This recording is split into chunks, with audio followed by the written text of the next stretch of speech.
কারবালার ইতিহাস শুধু মুসলমানদের নয়, সমগ্র মানবজাতির জন্য এক অনন্য শিক্ষা।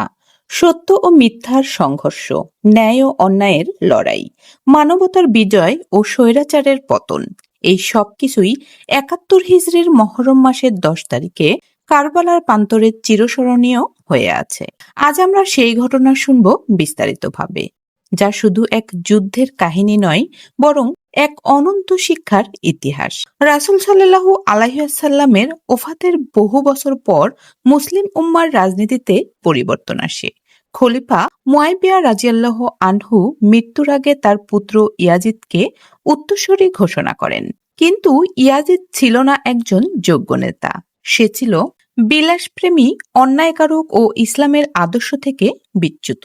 মুসলমানদের অনেক বড় বড় সাহাবী, বিশেষ করে রাসূলের নাতি ইমাম হুসাইন রাদিয়াল্লাহু আনহু ইয়াজিদের প্রতি আনুগত্য প্রকাশ করতে অস্বীকার করেন, কারণ ইয়াজিদকে সমর্থন মানে ইসলামের আসল চেতনাকে ধ্বংস করা।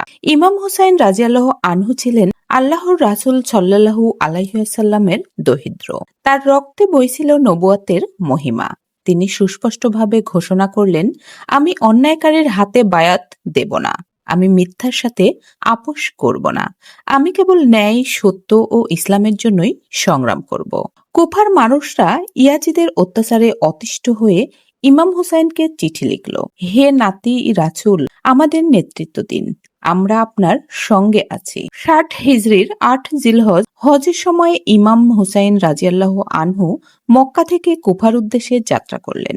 তার সঙ্গে ছিলেন পরিবার, সন্তান, ভাই, ভাতিজা, ভক্ত ও সাহসী সঙ্গীরা। কিন্তু ইয়াজিদ ইতোমধ্যেই কুফা দখল করে ফেলেছিল। মুসলমানদের ভয় দেখিয়ে হুসাইনের প্রতি আনুগত্য করতে নিষেধ করেছিল। ফলে কুফার মানুষ চুপসে গেল। ইমাম হুসাইন রাদিয়াল্লাহু আনহু ৬১ হিজরির ২ মহরম কারবালায় পৌঁছালেন। সেখানে তাকে ঘিরে ফেলল ইয়াজিদের সেনাবাহিনী। প্রথমে ১০০০ সৈন্য, পরে ৩০,০০০-এর বেশি সেনা হুসাইন ও তার ৭২ জন সাহসী সঙ্গীর বিপরীতে দাঁড়ালো। ইয়াজিদের সেনারা ফোরাত নদীর পানি বন্ধ করে দিল। হুসাইনের পরিবার, ছোট ছোট শিশু, তার ৬ মাসের শিশু আলী আসগর, তারা পানির তৃষ্ণায় কাতর হতে লাগলো। তবুও হুসাইন রাদিয়াল্লাহু আনহু যুদ্ধের উদ্যোগ নিল না। তিনি সর্বশেষ চেষ্টা করলেন শান্তিপূর্ণ সমাধানের, কিন্তু ইয়াজিদের পক্ষ থেকে শর্ত ছিল, বায়াত করো নইলে মৃত্যু। ৯ মহরমের রাতে ইমাম হুসাইন রাদিয়াল্লাহু আনহু তার সঙ্গীদের বললেন, তোমরা চাইলে চলে যেতে পারো, আগামীকাল মৃত্যুর দিন, আমি তোমাদের জোর করছি না। কিন্তু প্রত্যেক সাহাবী, প্রত্যেক ভক্ত ঘোষণা করলেন, হে নাতি রাসূল, আমরা আপনাকে ছেড়ে যাব না, মৃত্যুকেই বরণ করব, কিন্তু অন্যায়ের কাছে মাথা নত করব না। ৬১ হিজরির ১০ মহরম কারবালার মরুভূমি রক্তে ভিজে ওঠার দিন। ফজরের নামাজ শেষে যুদ্ধ শুরু হলো। হুসাইনের সঙ্গীরা একে একে যুদ্ধ শহীদ হতে লাগলেন। প্রত্যেকেই তৃষ্ণার্ত, দুর্বল, কিন্তু ইমানের শক্তি ছিল প্রবল।